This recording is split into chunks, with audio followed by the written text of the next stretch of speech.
I went from matinee theater. I got into, as I told you, from live to film, but also I was asked to do a climax. That came to me because of a Canadian actress who'd been a friend in Canada, who was a friend who was here, and she was dating Edgar Peterson, who was the producer of the Climax series, and she suggested he should watch my work, and he liked it, and he hired me for the Climax series. Just thinking about Joy, she lived about a block and a half away from the apartment my wife and I had, and she would go through periods of great depression, and sometimes she would call. We would see her socially the odd time, but sometimes she would just phone, and I would go over just to be with her, to sort of cheer her up a little or something like that. And one time she called, and I said, I was just headed out to the drugstore to shop and something, and I said, I'll come by in about 15, 20 minutes. And I went shopping.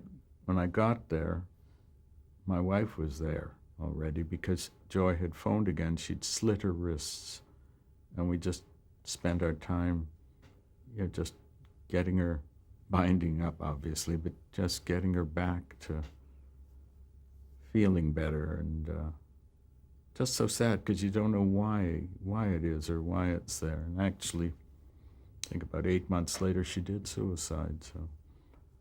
So anyway, but that's how I got on Climax. The first Climax that I did was written by Irwin Gielgud and Gwen Bagney. And I went over to visit them at their home to work, to see what the script and to talk about it. And when I met him, it was really weird. He was dressed in, I don't know what to call it, but it was almost like a straitjacket in a mental hospital.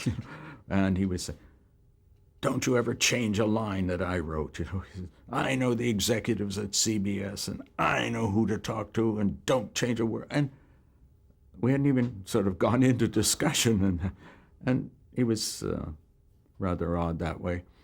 And indeed, when I had the first read-through with my cast on that particular show, he had brought in a pencil for me, brand new, unsharpened, no point to it, letting me know again. And it was that kind of person. And actually, he came on the set, was in the control booth, and after a while was driving me crazy because he was talking to the actors and he was complaining to me about this and that. And it got to the point where I said to the producers, either get him off the stage, get him out of here, or I'm out. And they did. They got him out. And then, was it a few shows later, also on a Climax, what you did was when, at the end of Climax, just about 5 minutes before they went off the air, whoever was doing next week's Climax would come in and just do an intro.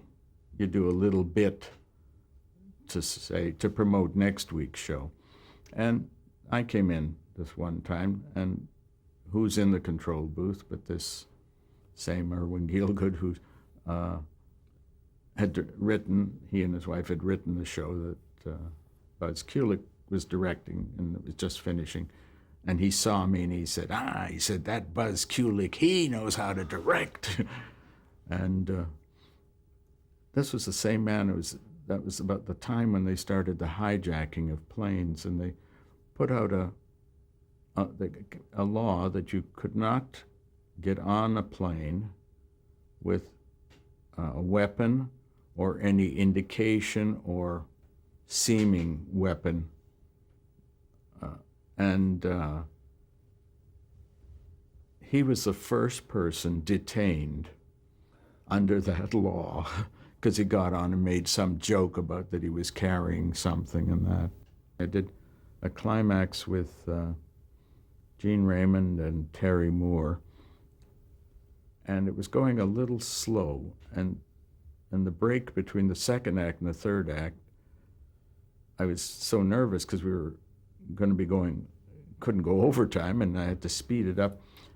I ran down from the second story, or second floor of the booth, and down onto the floor, and I'm running to each actor and saying, we're behind, we got to go a little faster in this. And I went to Gene, and I said, yeah, a little faster in this act. And he said, Arthur, I died in the second act.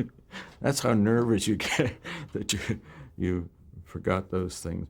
At any rate, Marty Manulis, who was producing Playhouse 90, he saw my work on Climax and asked me to do, a few Playhouse 90s, which is wonderful, and just, again, the best, series in terms of drama and content, everything about it, and so many wonderful shows and so many wonderful actors and directors that came out of that.